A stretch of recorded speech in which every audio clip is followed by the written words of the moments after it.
Hey everyone! So, my Sunday videos in 2025 are largely dedicated to not Final Fantasy XIV. In fact, most of the time probably not Final Fantasy. It's really just a day for me to talk about games that I've been playing that are just kind of off-brand for the channel.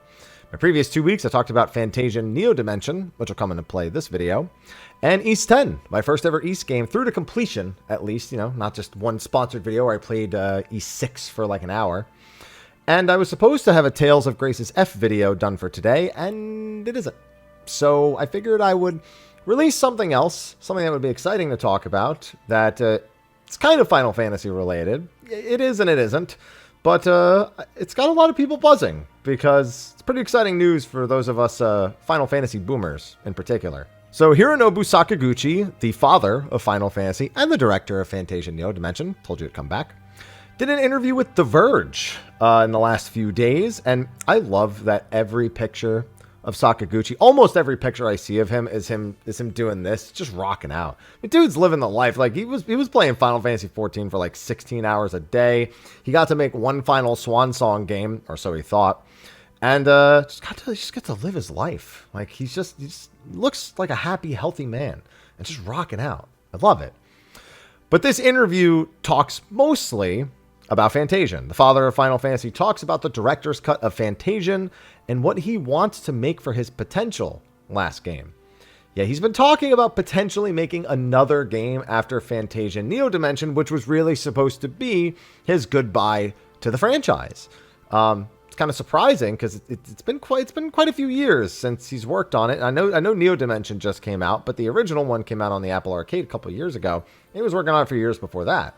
So it came out in 2021. It actually says it right here in the interview. So it's just kind of surprising to hear that. But the interview, for the most part, if you didn't keep up with like a lot of Fantasian news and the development, then it's an interesting read from top to bottom. A lot of it's stuff he said in other interviews, talks about the working process for it, how it was inspired by his past works or how he had to do things differently from his past works. I mean, he even says here, I intended Fantasian to be my final project before I retired, so it was somewhat of a farewell note for me. However, obviously the title of the video tells us he thought it would be a farewell note. He considered it that, at the very least. Then there's some brief comments about working with Square Enix again. He calls it a full circle moment, a coincidental full circle moment of life. He even says again, the game I envisioned to be my final work. He says it a lot. He just keeps reiterating, like, yeah, I thought Fantasian would be the last game. Thought it would be his final Fantasian. Yeah.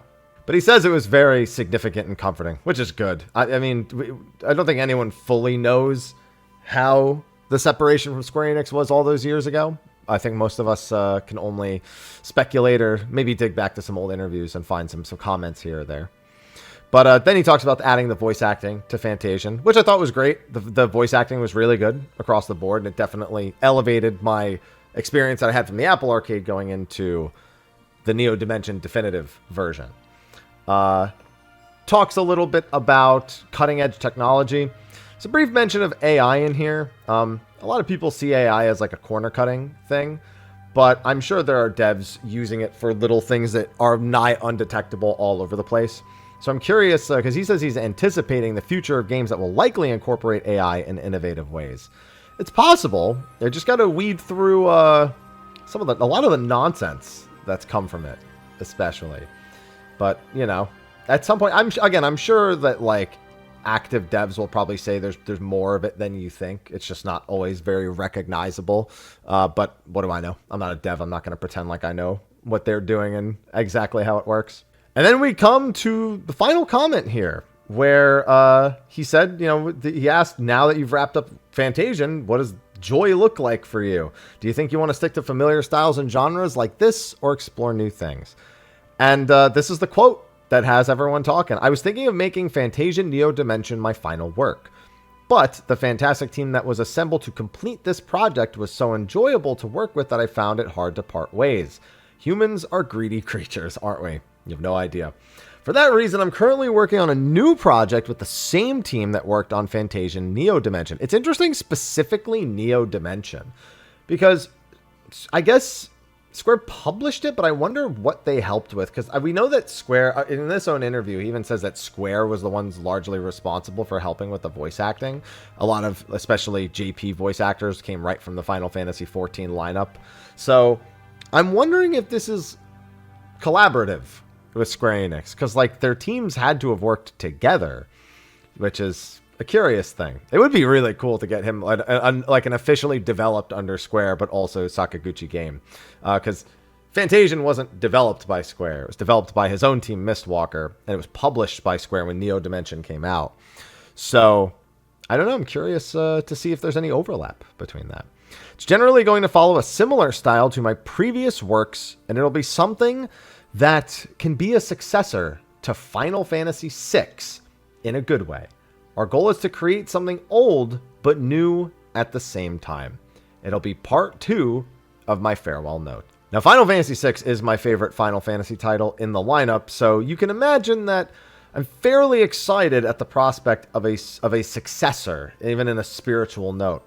I just wonder what that particularly looks like, because when I think of a spiritual successor to something like Chrono Trigger, it's pretty easy to note certain things about that game that make something look like it. And I've played a handful of them. What was that? Tokyo Game Factory, that developer, they released like 3 games. One of them specifically, Lost Sphere, was very, very inspired. I mean, I Am Setsuna was as well, but I prefer Lost Sphere. I think it was the better game. And yeah, like those are very clear spiritual successors. There are elements of things like Sea of Stars that are clearly spiritual successors to Super Mario RPG, or at least inspired by it. I wonder if it's like that kind of steampunky, you know, turn-based or ATB style RPG that he's looking at. I wonder what his idea of a successor to Final Fantasy VI looks like, because it's not like I imagine it just taking all of the systems and throwing a new coat of paint on it. I don't even think he would want to do that, even with the old Final Fantasy games that he was largely responsible for.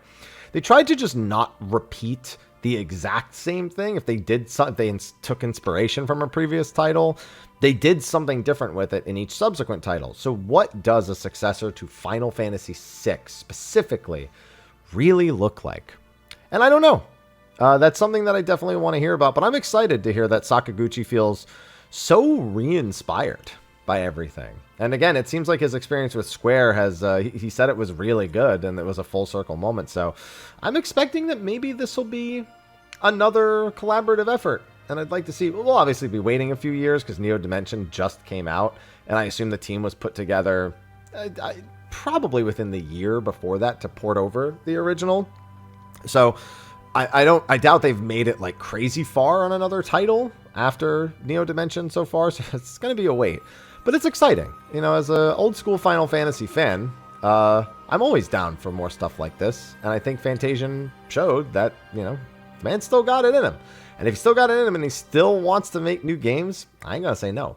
I'm going to say step right into the driver's seat. Give me something I can talk about, because I'm always down for it. But I figured this would be a fun little topic to bring to the channel on the Sunday in place of that game review on Tales of Grace's F Remastered. In case you want a TLDR, I liked it. If you've enjoyed other Tales games, you haven't tried it, it's probably a good hopping in spot. Some infuriating bosses, but other than that, it was fine. So, yeah, that's going to be a wrap for this video. Be sure to like and subscribe, and stay tuned. I'll be bringing you more non-Final Fantasy stuff on the weekends over the course of the year. So, thanks for watching, and I'll see you in the next one. Until then, take care.